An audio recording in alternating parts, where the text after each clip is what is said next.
Weekly Update 332. Raise a toast. Greetings, warriors. This week, we're introducing the redesigned system of alcoholic beverages, creating use cases for various drinks, and increasing the meaning of this crafting branch. You are getting 2 brand new workstations, distillation apparatus, allowing you to passively craft moonshine, and brewery, where you will brew beer. Along with the above, comes cleaning and rebalance of production processes. So wait no more, let's raise a toast. Additionally, we are delivering a lot of quality of life changes and fixes, thanks to our precious community feedback, reports, and suggestions. We're on the home straight to finish our work on the redefined world map, and we plan to deliver it to global servers with next week's weekly update. It will be a huge step for us, greatly improving the graphical aspects of the game, and significantly changing the world rules for the better. The screenshots authors have been awarded Essen, Moralius, Dodgemer Family,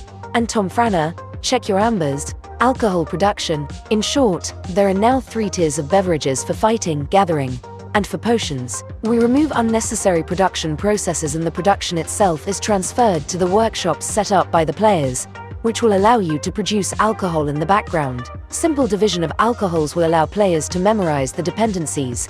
That beer is the best for gathering, wine will grant hit points regeneration, mead will increase your max stamina, and moonshine can be used to produce potions and add slight stamina regeneration. We're taking a slightly different approach to making beers. Recipes are changed, eliminating unnecessary processes that ended with a long standing at the workshop. We moved crafting beer to workstations, so the whole process will be based on the collection of materials and setting of the brewing process in the workstation. We want to make the craft of beer with no dead ends, so the lower tier of beer is needed to craft the higher tier. This way each item will have its own use case. Beverages for crafters. Alcohol intended strictly for collectors, crafters, farmers and the whole community that will acquire or process materials will be beers and products of similar origin. Their effect will be based on reducing the cost of stamina for interacting with minigames, hastening interactions, gathering, and production. They also reduce the cost of using tools, so it will be easier to get wood or fossil resources.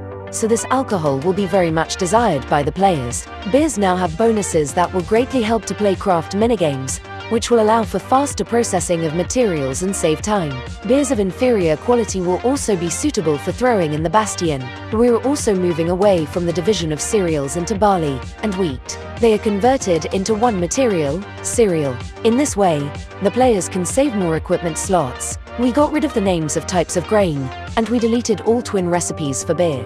Beverages for warriors. Taking away the use of beer as a cheap substitute for increasing stamina will create a gap in the alcohol used to assist in the fight. Therefore, we need to take care of the alcohol that will serve mainly for combat. All combat spirits are non-craft, but can be purchased through the shop loot and rewards. From now on, you can find 3 tiers of wine and meads that will gradually increase your maximum hit points and stamina on the second and top tiers. Alcohol for the manufacture of potions and tinctures. Moonshine does not change its use case and continues to be used for the production of tinctures. It receives the old beer bonuses for stamina regeneration since beers get a new use case. Moonshine recipes are updated and transferred to workstations. The production of moonshine will also be based on refinement in the way of distillation of lower tier moonshine with some additives. New workstations. We're adding 2 new workstations to the game: distillation apparatus and brewery. Both workstations cannot be acquired in another way than crafting.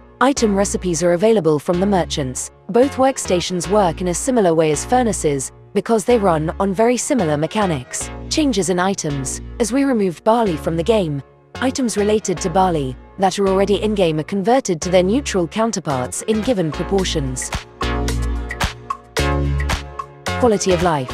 Humanoid NPC bosses will have the possibility to perform a special shout attack and a special 2-hit combo attack if they have shields. We're adding such a thing to differ NPC behavior and also to make PvE a more interesting challenge. Updated the visuals of the world, party, and siege events invitation window to match it with the new user interface style. Invitations to sieges and events are transferred from their windows to notifications near the minimap. The notifications will contain key information, a link to the events tab, and a button to join the event.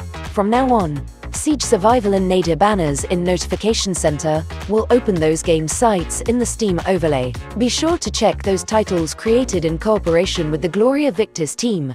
Improved the rewards for completing whole groups of achievements. You can now get fine chests with valuable equipment or materials, master reinforcements, and good recipes for your dedication. Added Ragi's companions with 2H axes to the Ragi World event. This will make the event much more interesting. Ragi's model size was increased to make him better visible among his horde. Otton the Rawbritter will now be using a 1H sword plus shield, so he learned a few new tricks. Barn animals stats value will now be better indicated with colors, green, white, red. Fixes. Fixed an issue causing resource generation on guild castles farms to not work properly. Fixed edge case when mobs following its target were snapping around because they were unable to find the navigation mesh to the point. Fixed an issue where the animal icon stayed on screen after the animal had been called back to the barn. Fixed carpentry table workstation collider. Due to an error, it had no server collider and it was indestructible. What do you think about the new update? Comment your thoughts below. Thank you for watching, and see you in the battlefield.